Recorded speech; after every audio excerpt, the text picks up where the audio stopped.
Hola, ¿cómo están amigos? Bienvenidos a su podcast Sostenibles. El día de hoy tenemos a un invitado muy especial. Cuéntanos, Renato, ¿quién es? Bueno, tenemos a Luis Fernando Moreno, ingeniero comercial, magíster en política y gestión pública, fundador de Recircular, transformación circular, CEO de Maderas Plásticos y Ecuador. Algo importante, apuesta por un Ecuador donde la bioeconomía circular sea el eje del desarrollo productivo. Bueno, tuve el placer de conocer a Luis Fernando y escucharlo en una charla súper importante sobre economía circular. Y por eso lo hemos traído aquí. El día de hoy lo hemos traído aquí porque todos queremos saber en qué consiste la economía circular. Entonces aquí está nuestro invitado y le damos una bienvenida a Luis Fernando. ¿Cómo estás? ¿Qué tal? Muy buenas gracias. Un saludo a todo el público, quienes nos ven hoy, mañana y después. Sabemos que en este podcast está grabado y subido en las redes. Muy emocionado sobre todo y felicitarles por la iniciativa. Creo que es la forma que hay que llegar, sobre todo a quienes no son muy técnicos y estudiados en el tema, y llevarlo esto al ciudadano de a pie común y entender en ese sentido común de por qué las cosas las podemos hacer mejor. Cuéntenos cómo así Luis Fernando está involucrado en el tema de la economía circular. Sí, es una historia larga, pero yo te diría dos motivaciones principales. Esto no lo he contado con muchas personas, pero creo que es una primicia, de cierta forma. Lo hago por mi familia y por una visión empresarial. Primero, porque creo yo que, sin duda, nosotros debemos ser y dejar un legado en este planeta, dar un ejemplo a quienes vienen con nosotros y después quedan. Y en ese sentido, los números, la data nos muestra que el horizonte no es muy prometedor. O sea, se vienen situaciones que ya estamos viviendo, pero que van, digamos, de una forma estadística, van acrecentándose. El cambio climático, la pérdida de biodiversidad y la contaminación son esas tres grandes crisis que nos están atravesando a nivel planetario. Ecuador no es la excepción. Y por el lado empresarial, sin duda, tuvimos situaciones muy graves, como por ejemplo la COVID. Entonces ahí fue justamente cuando tuve, entre otras situaciones, que tomar decisiones en las cuales cómo nos adaptamos. Entonces veía que había una necesidad que no estaba del todo cubierta, que había unas situaciones de crisis. Entonces yo dije, hay que tomar iniciativas para que podamos nosotros sostenernos en el tiempo y poder salir de este tipo de situaciones que no fueron fáciles. Entonces la propuesta en sí de la Cámara de Economía Circular y a quienes nos escuchan es poder crear un espacio nuevo, fresco, sobre todo horizontal, en el que nos podamos incorporar. Como sabemos, los gremios tienen una naturaleza muy, tal vez diría yo, cerrada y exclusiva, ¿no? Nos juntamos aquí los exportadores de ciertos productos, o los productores o los industriales, y es solo para nosotros. En cambio, nuestra lectura partió de entender que el mundo es interdependiente. Vivimos en sistemas en los cuales dependemos unos de otros, proveedores, fabricantes, clientes, etc. Entonces, en la visión de la economía circular plantea que tiene que ser un trabajo colaborativo. Eso significa que no podemos dejar a nadie afuera. Y en ese sentido hay que incluirnos y sumar nuestras acciones de forma complementaria, porque nadie lo puede y nadie lo sabe todo. Por lo tanto, necesitamos que la academia, que la empresa privada, el sector público, ONGs y en cúmulo la sociedad civil se va involucrada. De esta manera nace la Cámara Nacional de Economía Circular con una visión a largo plazo, pero sobre todo desde el presente de plantear acciones que podamos ir escalando sobre todo. Nadie lo va a poder hacer solo, pero juntos es mucho más fácil y en el tiempo, los recursos y más que todo el esfuerzo va a dar sus frutos como tal. ¿Hace cuánto tiempo me dices? Desde el COVID, más o menos. Bueno, la idea, 4 años. La idea surge desde el 2018, cuando nace mi hija, y en esos próximos años le fui madurando la idea, ¿no? Ya en el 2023 iniciamos propiamente ya el proceso formal con los abogados legal de dar la constitución. Para esto, como sabemos, toda institución tiene que legalizarse frente a una institución gubernamental. ¿Quiénes están involucrados en esta Cámara? Son varias empresas. Los fundadores, que podría decir, digamos, con quienes comenzamos, fueron con una empresa de varios tipos, ¿no? Una empresa que se dedica al compost, que se llama Agrovivas, una empresa dedicada a la consultoría ambiental. ¿Se dedica al qué? ¿Cómo? ¿Al qué se dedica? Al compostaje. ¿Qué es el compostaje? No sabemos. Son tantas cosas. Pero bueno, primero te menciono los socios y ahí te explico cada uno, ¿no? Entonces, está otra empresa que se llama Costecam, dedicada a la consultoría ambiental. Está Elements, que es una empresa, una revista de sostenibilidad. Y está Ideas Consultoras, que es una empresa más que todo enfocada en consultoría, digamos, a nivel de negocios. Entonces, tengo una pregunta, disculpa que te interrumpa, sí. ¿ya? Porque creo que es importante que la gente lo sepa.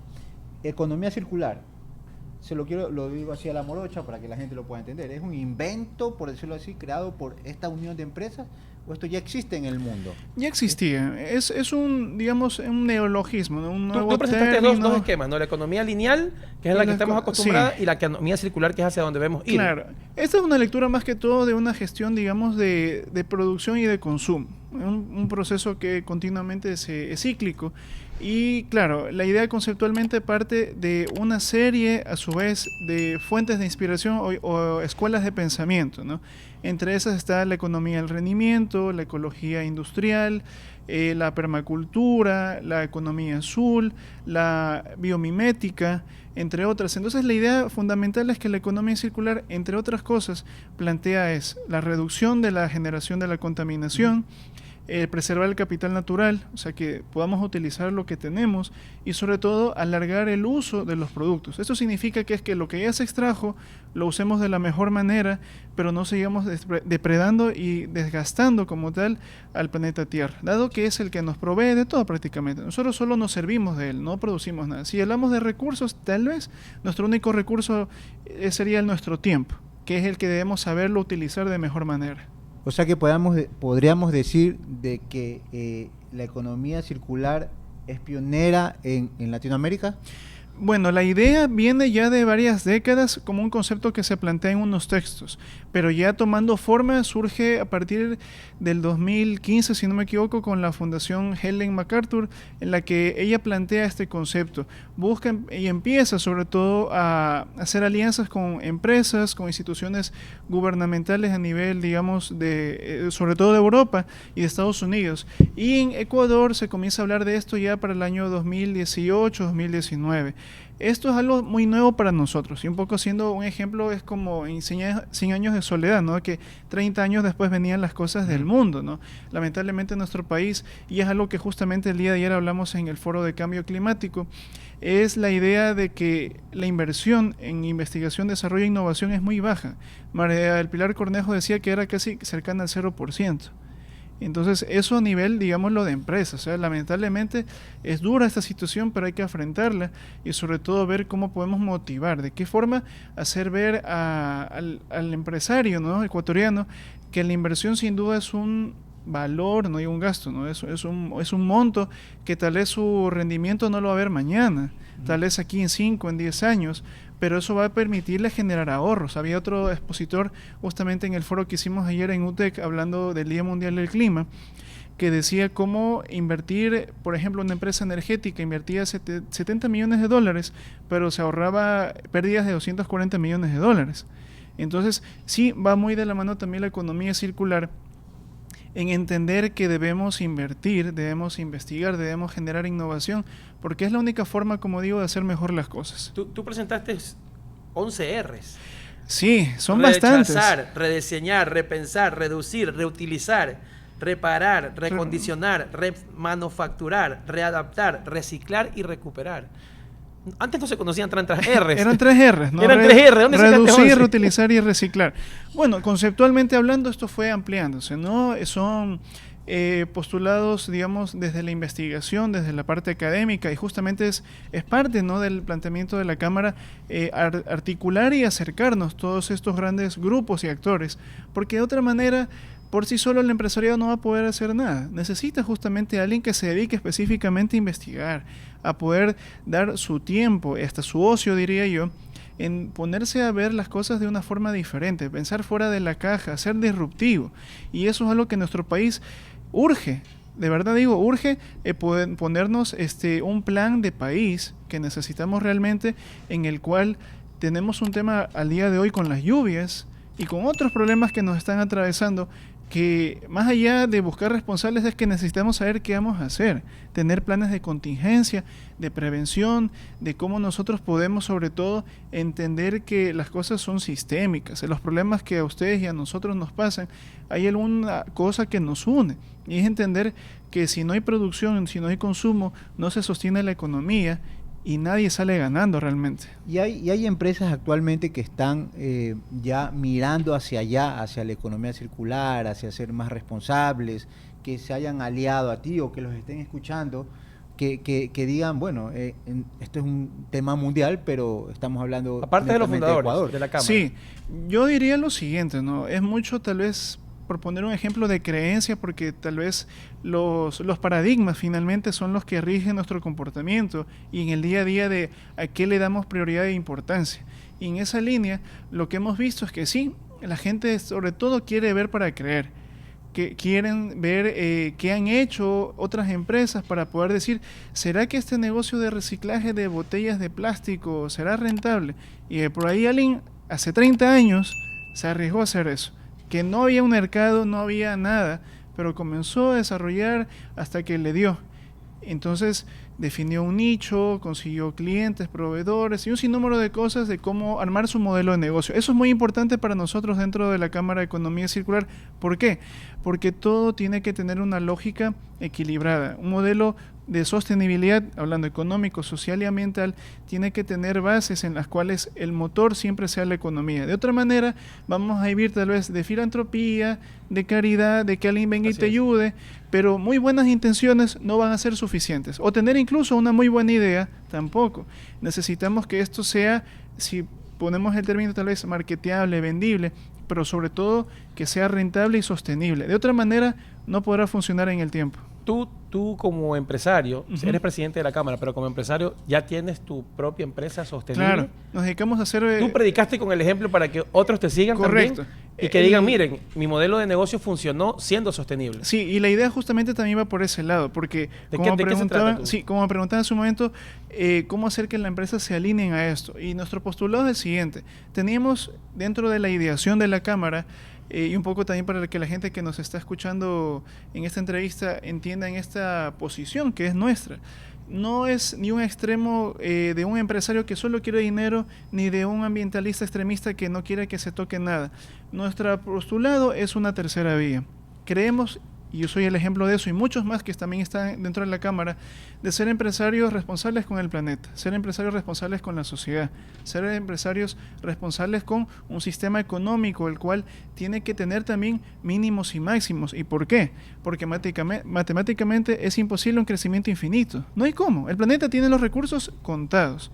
Agua, tierra, minerales, etcétera. Entonces debemos encontrar un nuevo modelo el cual nos invite a poder generar riqueza, que nos podamos servir de ella, pero no poder depredar, como decir, matar la vaca o la gallina de huevos de oro y no nos lleve a nada. Entonces queremos llevar un ejemplo y predicando con nuestro actuar. En el caso mío hacemos madera plástica y un poco para que la gente se haga la idea, algunos ya no han visto madera plástica. Sí, es un término que viene más que todo ya de décadas atrás en la que experimentación, como decía, los científicos buscaban utilizar polímeros que de una forma sintética replicaran al uso de la madera, dado que tiene mantenimiento, las termitas, la humedad, etcétera. Entonces, esas mezclas finalmente se dan experimentaciones. En nuestro caso es 100% plástico reciclado y a su vez reciclable, que significa que por A o Y, X, Z motivo, el producto tenga que ser dado de baja. Lo podemos nuevamente incorporar y fabricar algo nuevo. ¿Qué ventaja tiene? Es altamente resistente, no requiere mantenimiento y de larga vida. ¿Y qué producto haces con ese plástico? ¿Qué hago yo con claro, madera por eso decía, de plástico? Al ser de larga vida, podemos hacer una banca picnic, que la tienes frente a tu patio o en tu casa en la playa, donde más la madera se daña, ¿no? Por la salinidad, y eso nunca tendrás que cuidar. Te sentarás, jugarás, comerás y cada día estará. O sea, toda tu casa, el comedor es todo reciclable. Se pueden hacer muchas cosas. Digo, en tu casa, todo es reciclable. Bueno, he traído aquí ahorita mi termo de acero inoxidable porque... Pero en tu casa, ¿qué tienes como ejemplo de tu empresa? ¿Tienes bueno, algo ahí? Sí, muchas cosas. Muebles, las bases de mi cama... ¿Y las hiciste con tus materiales? Con el plástico, claro. El plástico en sí, y hay un poco también para quienes tienen una posición un poco como de verlo como el gran enemigo. A ver, aquí el problema no es en sí el material, es qué hacemos con él y cómo le damos su cierre de ciclo de vida. O sea, ¿qué pasa al final cuando tú, esta botella o esta funda, qué hacerla con ella? Establecer, o más que todo comunicarle ahí sí al consumidor, pero también por parte del fabricante, y eso creo que más adelante podríamos profundizar, esta responsabilidad extendida, porque ahí viene el gran problema. Tenemos celulares que de pronto se dañan a los 2 años, Y uno dice, pero si antes, hace mucho tiempo, hace unos 10 años, mi celular Nokia 1100 lo botaba, se caía, se desbarataba el teléfono, se desbarataba, y lo armabas de nuevo, eran y Transformers. funcionaba y duraba. Sí. Entonces ahí viene el tema justamente, y por eso que el postulado de la economía circular es el de poder aprovechar de mejor manera. Es, en otras palabras, como que vemos en esas películas futuristas, ¿no? Que están escarbando en la chatarra, recuperando cosas. Como Wall-E. Sí, es Como la Wall-E. minería inversa. Es Claro. la minería inversa, que ya hay empresas aquí en Ecuador que también lo hacen. Entonces, finalmente, es entender que todo esto que ya se extrajo, cómo le sacamos, ahí sí, de la mejor manera, extraemos todo su valor, su potencial que todavía está ahí en los procesadores, en los transmisores, porque esos, milimétricamente hablando, o mínimo, acumulándolo ya en mayor porcentaje, ya puedes generar, acumular oro y diferentes minerales que puedes aprovecharlos nuevamente en otras cosas. Y podríamos hablar de muchos sectores, ¿no? Metalurgia, plástico, electrónicos, construcción. Ahora, ok, si uno quiere empezar con un negocio sostenible, un microempresario con un microemprendimiento, Un estudiante inclusive. un estudiante Sí. incluso, ¿cómo puede ser para poder ser parte de la Cámara? ¿O todavía los emprendedores no entran en la Cámara? ¿Tiene que ser una empresa? ¿O cómo es ese proceso? ¿O cómo lo ayudan ustedes a crecer como empresa? No lo sé. Sí, para nosotros es fundamental, como decía hace un momento, el de creer. Mucha gente dice ver para creer, pero otros más que todo diría yo confiar. Confiar en quienes estamos impulsando esto. Por eso justamente son estos espacios que hemos abierto, articulando con, como digo, sector público, academia, empresas, investigadores y demás actores, porque es la única manera de darnos cuenta que una forma colaborativa es el camino. En ese sentido, nuestra invitación y apertura es poder sumar todo tipo de iniciativas y de motivaciones de personas que digan, mira, tal vez yo no tengo una empresa, y por eso hemos creado diferentes formatos de afiliación. Al final del día, tú cuando te afilias, digamos, a un club, tú pagas tu membresía y aparte pagas la afiliación. Entonces, la afiliación es una sola vez, pero la membresía la renuevas año a año. Entonces, ya toca nuevamente renovar. Para eso nosotros hemos visto que sí, no es necesario que todo el mundo tenga que afiliarse y pagar la membresía. Solo se pueden afiliar y recibir ciertos, como decir, un paquete especial que son charlas, capacitaciones, boletines, invitación a eventos. Lo que queremos finalmente es poder darles herramientas a la ciudadanía en las cuales puedan irse poco a poco avanzando a su capacidad y a su tiempo de entender qué rol pueden jugar, y eso es fundamental. Nosotros creemos que las semillas de esperanza que sembramos hoy en nuestros hijos, en nuestros colaboradores, en nuestros vecinos, en nuestra familia, etcétera, van a surtir efecto en la medida en que nosotros articulemos con más gente. Porque no es suficiente, por ejemplo, un reciclatón o un siembratón. Y lo digo de la mejor manera. ¿Por qué? Porque no es lo que hiciste ahí, sino cómo se sostiene eso en el tiempo, porque tú tienes que cuidar donde sembraste las plantas. Tienes que ir cierto tiempo a revisar. ¿Qué pasa con los reciclatones? Que está súper bien, pero seguimos consumiendo más y más plástico y más botellas. Entonces ahí vienen otras estrategias justamente con las R's. La R de reducir, que es fundamental porque yo en vez de comprar botellas ya uso mi termo. Yo en vez de llevar fundas llevo mi bolso de tela. Y puedo hacerlo incluso de ropa que puedo reutilizar. O sea, ahí viene un término de reciclaje, de suprarreciclaje, vendría de upcycling, que ya también hay diseñadoras de moda que lo están usando. Renato, ya ahorita ya está a la moda reciclable. Mira, esta que tú ves aquí, esta chaqueta, era del hermano menor. Por eso tú le ves que le queda un poco pequeña, pero ya. Pero esto era el hermano menor. ¿De quién era? No es real, es mía, la compré yo. Hoy tengo una pregunta, Sí. porque ya está bien, va dirigido a los empresarios, a los microempresarios, pero ¿cómo le puedo decir yo a la gente que nos está viendo que me gustaría saber cómo puedo ayudar a ser parte de esto? Uh-huh. Lo decías hace un momento, ya no me compro una botella de plástico, sino que me compro un termo y ando con mi termito todo el día. ¿De qué manera pueden las personas, el ciudadano a pie, como decías tú, ayudar de esta manera? Desde su casa hacer economía circular. Claro, ahí... Desde la casa. Ahí, digamos, yo diría como una especie de hoja de ruta. Y eso creo que es fundamental el día de hoy abordarlo desde los municipios, ojo, porque eso es algo que también yo abordé en la ponencia el día de ayer en UTEC. A ver, todos los días comemos, todos los días usamos agua para lavar y bañarnos, todos los días prendemos los focos y un sinnúmero de acciones que son día a día que se repiten. Pero algo que vamos casi que imposible de evitar es los residuos, porque algo va a quedar. Cuando comes queda hueso, cuando algo no termina, solo botas y lo pones en el tacho. Entonces ahí es el primer gran desafío. Y un poco le digo al público, ¿no? Piensen esto. es tan difícil de poner 2 o 3 cartoncitos para separar y clasificar estas cosas. No es muy difícil, de verdad. Y lo digo porque incluso en el ejemplo mío, como ustedes también, un momento dado uno dice, bueno, manos a la obra, pero ¿cómo hacemos? Entonces ahí viene el cómo y es la gran pregunta. Entonces, desde clasificar, o sea, separar y clasificar, y ya en el momento, digamos, de la gestión de residuos, ahí hay ciertos cuellos de botella que todavía faltan, porque en nuestro país no existe un sistema totalmente articulado como en Estados Unidos. Yo he viajado varias veces y allá tú tienes días. El día del plástico y solo cogen plástico, el día del cartón y solo cogen cartón, y así día a día tienen ya la empresa que se encarga de hacer eso. Pero si no pones, multa. Entonces ahí viene el otro tema. Para nosotros creemos de que más bien es un cambio y una evolución voluntaria y consciente.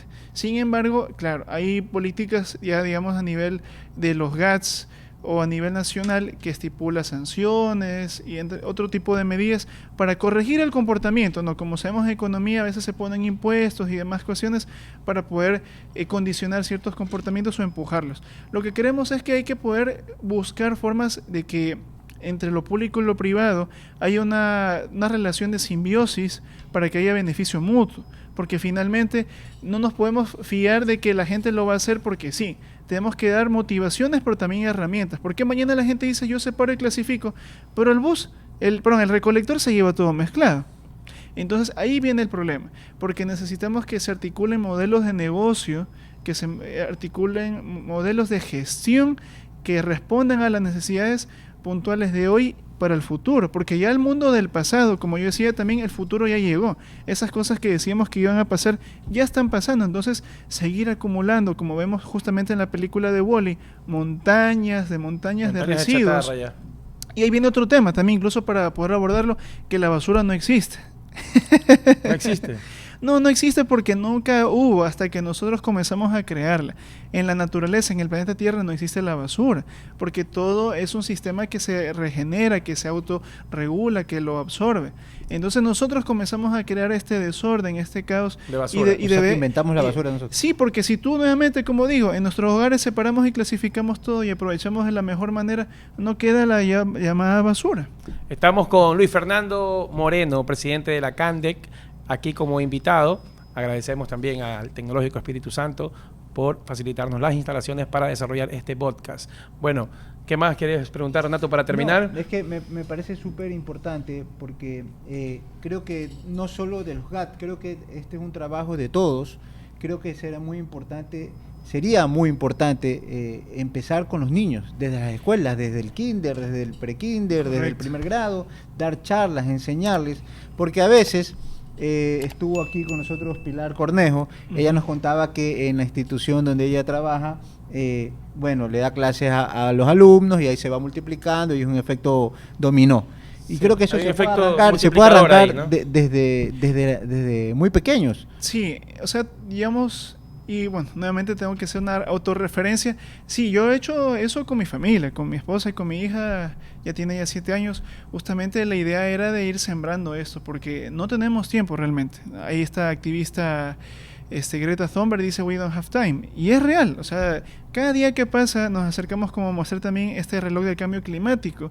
Entonces todos los estudios nos dicen que apresúrense, o sea, reduzcan emisiones de gases de efecto invernadero, dedíquense a cambiar el modelo de consumo energético que está basado en combustibles fósiles, aprovechemos de mejor manera el comercio y mover, no sé, juguetes de un continente a otro y que al final terminan siendo botados, no tiene mucha lógica. O sea, hay que dar prioridades a nivel regional y sobre todo a nivel local, porque va a llegar un momento en que lo que pasamos hace unos meses atrás va nuevamente a ocurrir. ¿Y qué está ocurriendo? Argentina, Chile, otros países también han tenido crisis energéticas. Dice que no es recomendable incluso ni darle esos juguetes así, o sea, que vienen de otros lados. Es que, a ver, el comercio mundial... Preferible lo hacemos los que los hacen acá. Es que eso iba. Mira, la globalización tuvo efectos positivos, pero a la larga nos está mostrando también su otro lado negativo.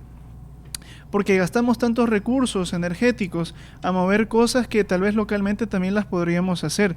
Recordemos que hay que también consumir lo local, porque si es que le damos prioridad a lo extranjero, ¿qué pasa con la producción nacional? Se pierde. hay que ser competitivos y hay que ser innovador, pero a veces hay cuestiones que también hay que dar prioridad a lo nacional. Entonces, pero ahí yo veo un problema grande, ajá, que lo que está, y pasa con China definitivamente. O sea, no hay competencia, lo que está pasando actualmente con Shein, lo que está pasando actualmente con otras empresas que se dedican es que a eso traer iba. cosas chinas Sí. de muy valor, de muy bajo costo, y cuando llegan pasa lo que tú me dices, te llegan fundones, plásticos, cartones, empresas extranjeras, en Estados Unidos, perdón, y como China. ¿Qué pasa ahí con esos precios? O sea, Claro. ¿cómo compites contra eso? Y como se mueve el mundo tan rápido, todo es el celular y tienes la Te información llegan ahí unos y zapatos de quieres- $5. Es que Fuera eso voy. Un Sí. aguacero y se te destaparon. Ya ahí sí ya no te quedan ni Son varios factores señas de zapato. son varios factores y quiero que se entienda bien justamente lo que está diciendo, porque ojo, nosotros no estamos siendo en contra del comercio mundial. Lo que estoy diciendo es justamente ya en detalle lo siguiente. ¿Por qué un producto cuesta lo que cuesta? No, Porque perdón, tú- disculpa que te ajá, interrumpa, sí. no es en contra de las empresas, porque obviamente No, claro que no. es el proceso que Eso llega, yo, ajá. el producto, en este caso China, hasta Ecuador, el transporte, el barco, el avión, el combustible, todo lo que tiene que pasar ese producto para poder llegar a mis manos. Claro, voy a ser bastante didáctico en ese sentido. Si tú tienes un producto que cuesta mucho menos que lo que en promedio mundial cuesta, hay algo ahí raro. O sea, hay costos que no están siendo visibilizados. Mano de obra, derechos laborales. Entonces, eso tú lo ves sobre todo, y creo que la gente que Muy conoce buena- mucho muy eso, buena observación. en el tema textil, en la moda, y en el tema, digamos, de una ultra mega producción masiva, industrializada, que lo maneja China. O sea, el problema de China finalmente es que ellos apostaron a un sistema, a un modelo en el cual se iban a autoexplotar a tal manera en la cual el día de hoy controlan, ¿qué te diría? El Más mercado. más del 60% del mercado a nivel mundial, en el que todas las empresas prefirieron migrar sus industrias a que les hagan la maquila a ellos, y de pronto sale Donald Trump y sale la Unión Europea y dicen, oye, como que esto se nos ha ido de las manos, porque ya no podemos competir contra alguien en que aún así no vemos lo mejor, hasta que sean hasta robots, no vamos a poderlo lograr. O sea, exagero no, obviamente en esto, Claro, pero sí, sí. el tema es que finalmente no estás siendo totalmente honesto con todos tus costos de producción. Y ahí eso es una competencia deslegal. Eso a la larga lo que yo digo es que debemos priorizar al día de hoy alimentación. Tenemos desnutrición crónica infantil en nuestro país. Tenemos problemas energéticos que no están del todo resueltos. Tenemos problemas de prevención de riesgos a nivel de infraestructura vial, digamos, de infraestructura de vivienda. Porque no mira me lo que diga eso pasó. de que el problema energético, porque ahí sí me asusta. No me diga que otra vez vamos a estar a oscuras. O sea, puede pasar. está lloviendo. Pero si deja de llover, ¿qué va a pasar? Otra vez volver a Es los que generadores. Sí, es que, Yo no dormía si no era con un ventilador cargado. no es solamente Así, la... sí. Si tengo para esos ventiladores que empezaron a vender. Claro, no solamente la se podía generación, dormir. es la transmisión y la distribución. Y el tema que tal vez nunca se lo abordó, y sí lo hicimos en la Cámara Circular, hicimos 2 Twitter Space el año pasado abordando ese tema, una lectura muy técnica con un panel muy amplio de expertos, en que hay una pérdida llegada más o menos al 40%. O sea, si tú generas una cantidad, se pierde el 40% hasta lo que llega finalmente a las industrias. Entonces, estás teniendo un déficit bien enorme finalmente. Ahí y otros problemas, ¿no? Problemas, por ejemplo, de delincuencia, de seguridad. Entonces, creo yo que el país también tiene que darse cuenta que la producción local hay que fortalecerla. Y ese es el punto que yo quería llegar justamente con la economía circular. Hay muchos sectores y nichos que podemos explotar. Justamente yo escuchaba en la Amazonía, hay este debate de que si seguimos siendo extracción de petróleo, de minería, o de darle paso a la bioeconomía. Productos que son con certificaciones internacionales de la Unión Europea, en las cuales pueden pagarlo mucho mejor el cacao y otros productos de alimentos, sobre todo, que son valorados, que generan empleo local, y que de alguna manera tú proteges el ecosistema finalmente. Nosotros debemos darnos cuenta que cuando se acabe el petróleo y los otros recursos no renovables, ¿de qué vamos a vivir? Porque vamos a depender de un modelo que todavía se sigue. Pero ¿en qué momento hacemos la transición? Entonces, ahí es el gran desafío. Hacia allá tenemos que ir. Ese es el gran desafío, la transición ecológica. Hacia allá vamos, a esa transición. Renato, creo que nos hemos pasado un poquito de tiempo, pero es muy interesante lo que nos está diciendo Luis Fernando. Creo que hasta aquí llegamos el día de hoy.